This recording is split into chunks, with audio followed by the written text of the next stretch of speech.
Good day, everyone. So, here we have a new lesson for today, which is archetypes. So, what are archetypes? Or what do we mean by an archetype? So, according to the psychologist Carl Jung, he noticed that there are universal patterns in all stories, cultures, and even dreams of people. He called these archetypes. So when we say archetypes, usually when you read a story, when you read lots of stories, or when you have heard maybe lots of songs, you will sometimes notice that they have a same pattern. For example, you have read, let's say, 100 stories already. And in those stories, you notice that 20 of those stories have the same ending, have the same kind of story. Maybe the character starts out poor, he then becomes rich, powerful, then he gets revenge, then he was beaten, and then he rose back again, and so on and so forth. And by reading these multiple stories, and by being able to identify these kinds of patterns, sometimes you are able to what? To predict what will happen. For example, you have read 100 stories already, and you are now reading another new story, your 101st story. But by reading, let's say you have on it is a 5-page story, but you have only read the first 2 pages.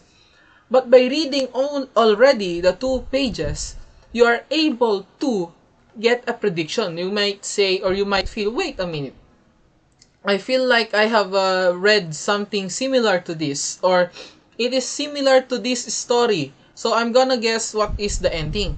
And upon reading the whole 5 pages, you were correct, or you were right in your prediction.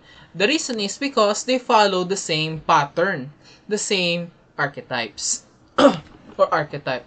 So yes, so archetypes, are universal patterns. It can be patterns in stories, cultures, and might even be dreams. That's why there are people that are able to get clues on the meaning of the dreams of people. For example, why did you dream that you were flying?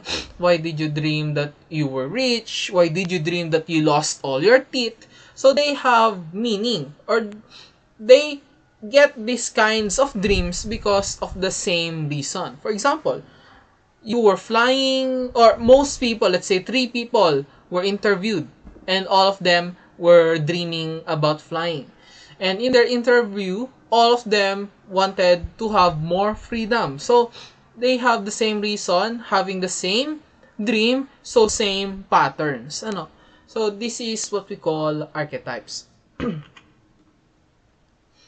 So the term archetype can be applied to being an image, a theme, a symbol, an idea, a character type, or a plot pattern. So in our life, an archetype can be a theme, an image, a symbol, or maybe an idea. In stories, or in other kinds of literature, as I said earlier, you might read 100 stories, and 20 of those stories have the same ending, have the same plot twist, just having different characters and different settings, so they have the same archetype. So they might start with a character being poor or being bad, turning into good, no? Or being rich, becoming into poor but being happy, no?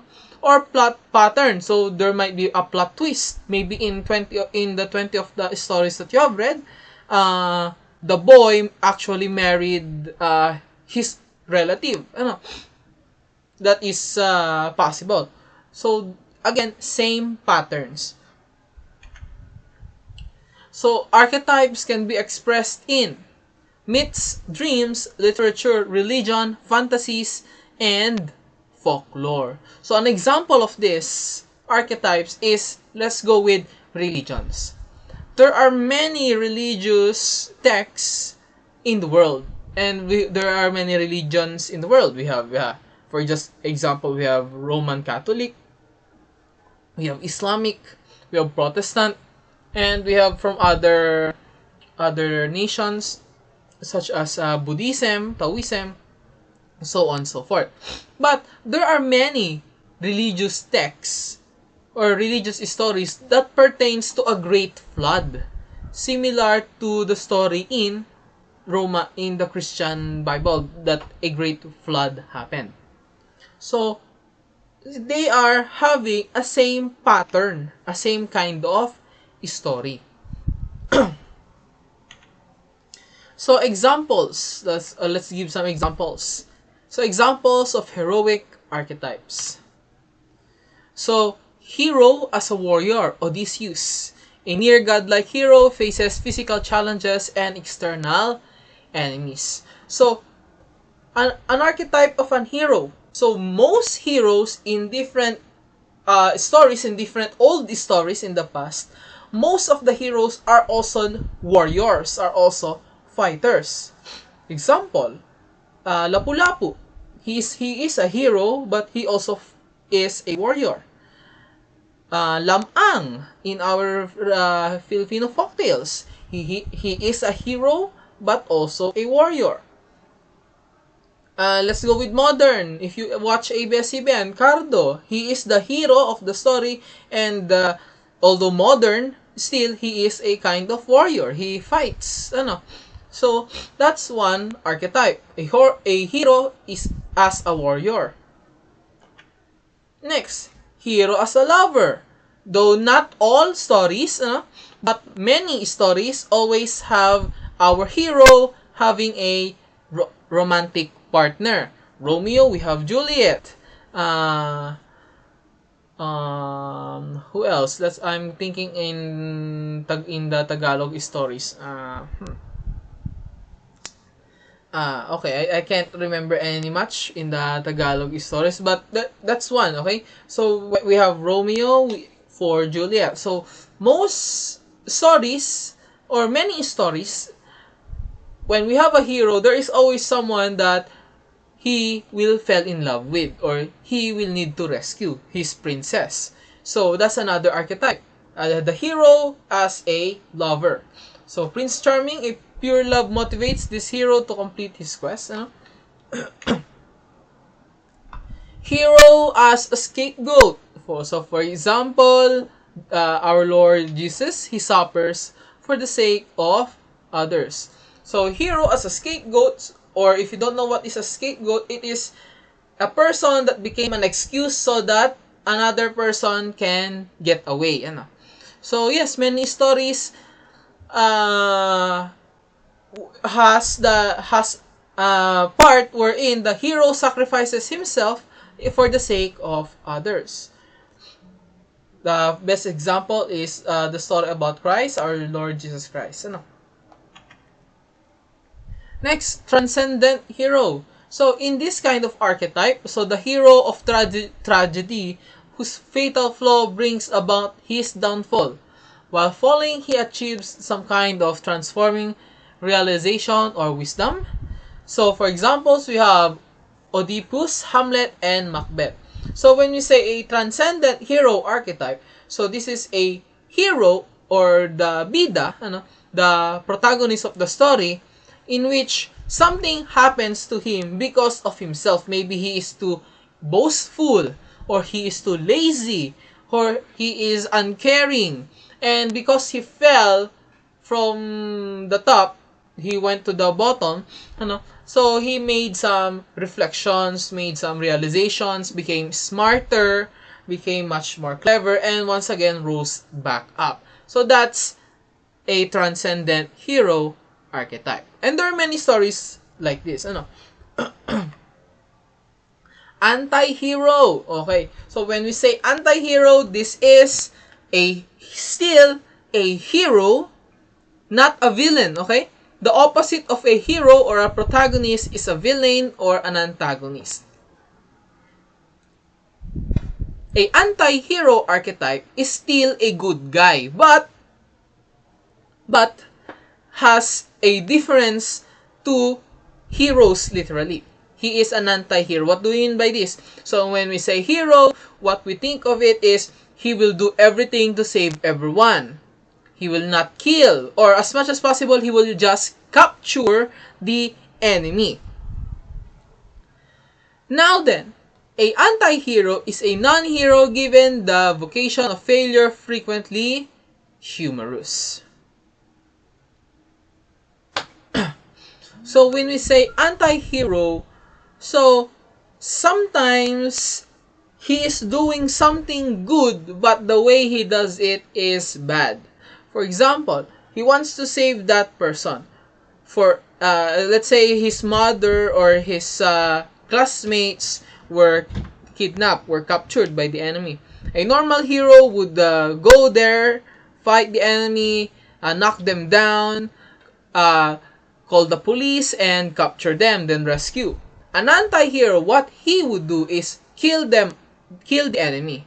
So, an anti-hero is still a good guy, but is not afraid to use violent means. So, that is an anti-hero. So, sometimes it is in a funny way naman. So, for example, we got here Homer Simpson. So, Homer is a good guy in the story or in the TV show The Simpsons. He is not doing bad things. He is just a family man, a husband, and so on and so forth. But not all of his actions are good. For example, as we can see here, he is a drunkard. He is a lazy man in the couch. He does not wear pants. So those are bad things. It's little bad things, but still, he is a good guy. Next, defiant anti-hero. So this is opposed to society's definition of heroism and goodness. So this is more connected to the hero that is not afraid to kill to save others. So for example, he will say that I will save. For example, it's Batman. Batman is actually considered a anti-hero because yes, he defeats and he does not kill. He does not kill the villains that he fights, but he defeats them with much violence. He punches them. He does not care if the enemy or his opponents has broken bones. He will throw dangerous batarangs, use different weapons or technologies that he has created just to capture or just to defeat the enemies. So he is a kind of anti-hero. Unbalanced hero. So the protagonist who has or must pretend to have mental or emotional deficiencies. So for example, we have Hamlet. One flew over the cuckoo's nest. Girl interrupted. So an unbalanced hero is a good guy or the hero who is, it's either he has or he is just pretending to have some kind of deficiency or emotional deficiency. For example, so that the villains will not suspect him, he's pretending to be stupid, even though he knows what is really happening. So that is a unbalanced hero. Superheroic. So exaggerates the normal proportions of humanity, frequently has divine or supernatural origins, may be someone who does not quite belong but who is needed by the society. So best example is Superman. So this is a hero that has superpowers. So the heroic or superheroic archetype. Next, kind of stories, kind of journeys. There are many stories wherein the hero goes to a journey, goes to a adventure, such as the TV show Adventure Time. Now, there are different reasons in stories why the hero goes in an adventure. The possible reasons or the possible archetypes can be they are searching for identity. Who are they really? Are they the son of Zeus? Are they Hercules? Are they someone that will become a hero, or just a plain person, so on and so forth? An epic journey to find the promised land or to found the good city. For the best one for this is in the story of the Bible, the wandering of the Israelites in the desert to find the promised land, quest for vengeance. So, the story I can give, the story I can give for this kind of archetype is basically Deadpool. Why did if you have watched the movie Deadpool, although I think you haven't watched because you're still grade 7, it's a very violent movie, you know. So, Deadpool started to he is also a very good example of anti-hero. He is fighting evil persons or evil individuals, villains only. But he's not capturing them. He's basically killing them. He's doing something good by defeating bad people, but he is doing this in a bad way, in killing. So, why is he doing this? Because, what? He wants to have vengeance for the ones that did the experiment to him.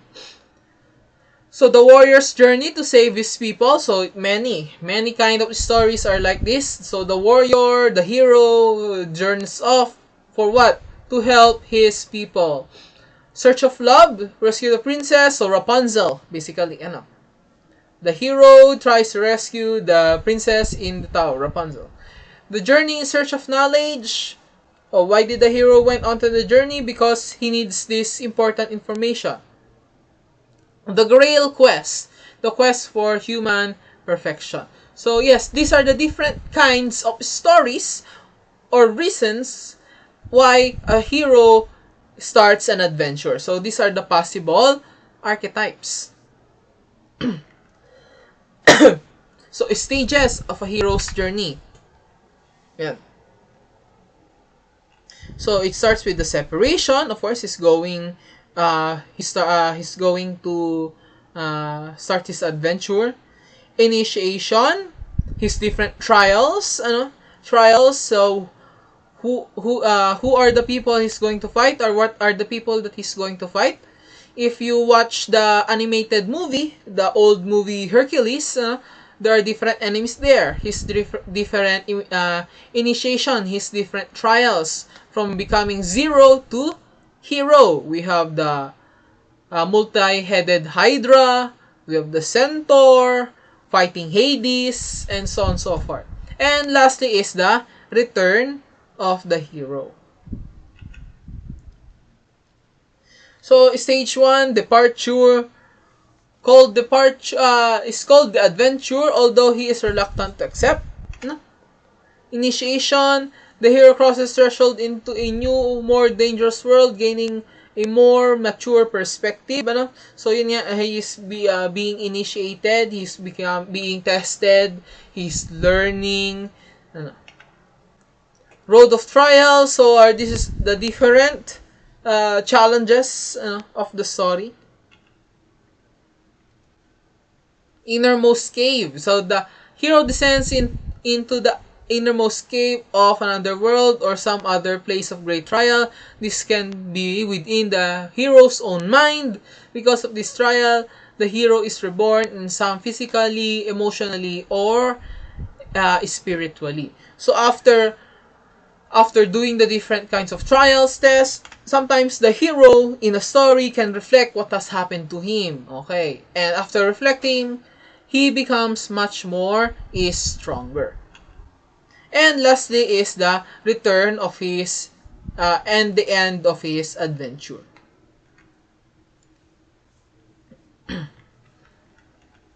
Yeah. So next is we have the character archetypes. So these are figures that appear over and over again in story streams, myths around the world. So again, same pattern na. So the hero, more or less, the hero is the good guy. That's why the hero, he's the protagonist.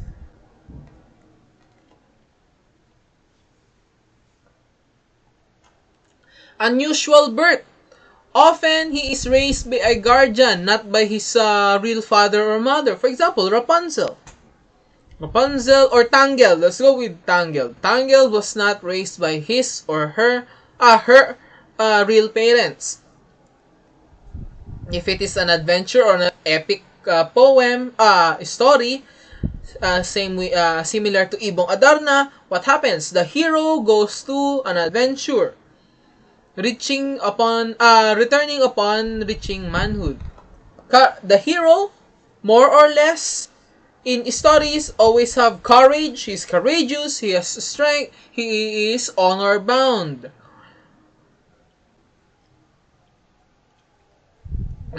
And he does not, or he is not afraid to go beyond his safe zone. So, leaves the familiar to enter an unfamiliar and challenging world. For example, a prince. In a story, he is already a prince. He is living the good life. He has servants. But what happens? He sets forth to a journey to have more knowledge or rescue a princess. But still, he is going out to a journey in which he will face hardships. He will get away from his comfort zone. So that's another. Mentor. So usually, in many stories, there is always someone, a character that will teach the hero. For example, Star Wars. Master Yoda. He is the mentor in for many Jedi. For Anakin Skywalker, we have Obi-Wan. I don't know the proper pronunciation. Okay.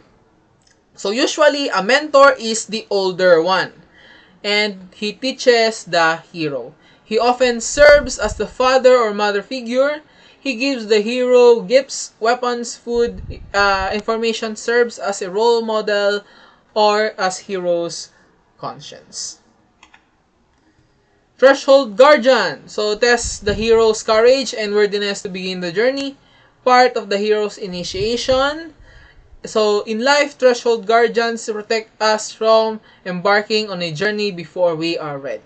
So, sometimes, not just in stories, but in real life, there will be a kind of test, a kind of activity, or a person that will test us whether or not we are really prepared to do the things next beyond our level.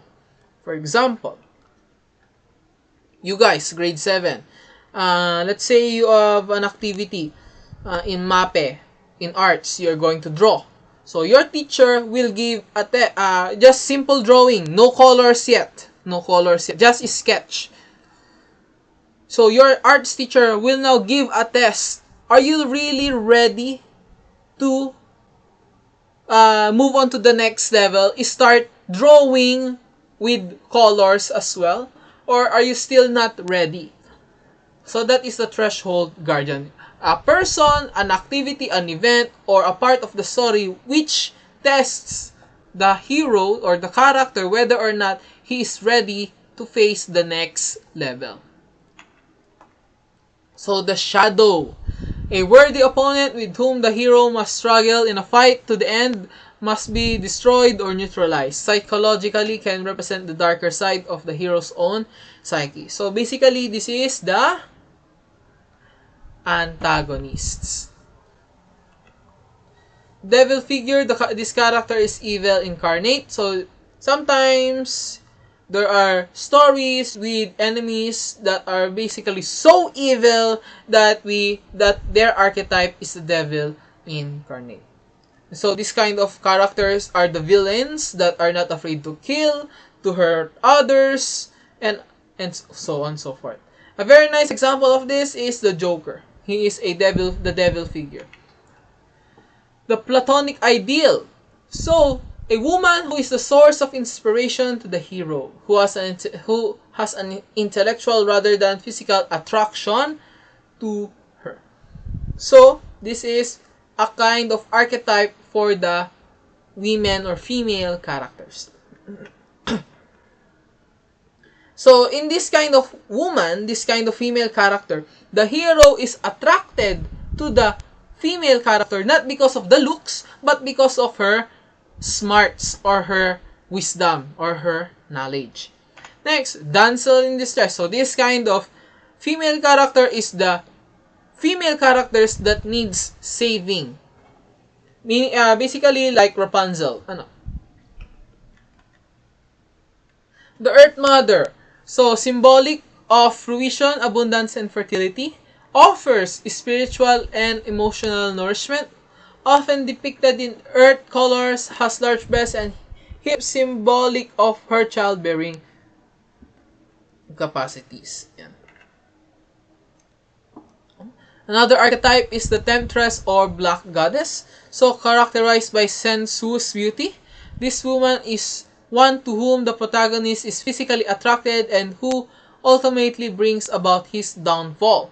May appear as a witch or vampire. So, the temptress or black goddess archetype is a female character that is opposite of the platonic ideal. So, this kind of female character, the hero is attracted or is in love because of her looks. And take note, black, so evil, some kind of evil, black goddess. So this kind of female character may bring the hero to his defeat or downfall. Next is star-crossed lovers. So this kind of archetype is for two characters. Two characters engaged in a love affair fated to end tragically for one or both due to disapproval of society, friends, family, or some tragic situation. So when we say you are both star-crossed lovers, meaning to say you are lovers that you may be in love with one another. The problem is the people around you does not agree. Your parents might not agree, your friends may not agree, or at the moment you cannot be together. For example, you are in the Philippines, the other one is in America. So that is star-crossed lovers. That archetype. An example is Romeo and Juliet. Symbolic archetypes. Now, we're going to the different archetypes for symbols. Light versus darkness. Usually, when we think of light in stories, it's about hope, about God. Darkness, like what I said earlier in the Black Goddess, about evil. Or it can be about negative emotions. It can be ignorance, sadness, or despair. While light is hope, renewal, or wisdom. Supernatural intervention. Spiritual beings intervene on the side of the hero or sometimes against him. Sometimes, in many stories, the gods or goddesses help or fight the hero. In not direct way, but in different ways. For example, the gods may create typhoons to stop the hero's adventure, or the gods might transform into a old man and give advice to the hero. So that is supernatural intervention. Nature versus mechanistic world. So that is one symbolic archetype. So which is better? Nature or machines? Or is really machines bad for us? So nature is good while technology is evil. Yeah. Underworld. Symbols. Again, we're about symbols. Underworld. Usually, when we say the underworld, the place of death, where we go die. Where we go when we die. Yan. Okay. So that's the end of the different kinds of archetypes. So these are just many kinds of examples, but still, the main definition of archetypes is it is a universal pattern or a very common pattern that is seen in different stories, cultures, and even dreams of people. Sometimes, you might have read 100 stories, 20 of them have the same kind of characters, same kind of plot, same kind of ending. Just having a different names or different settings. So, I hope you understand what we mean by archetypes. If you have any questions, so feel free to to ask me. So that is all, and goodbye.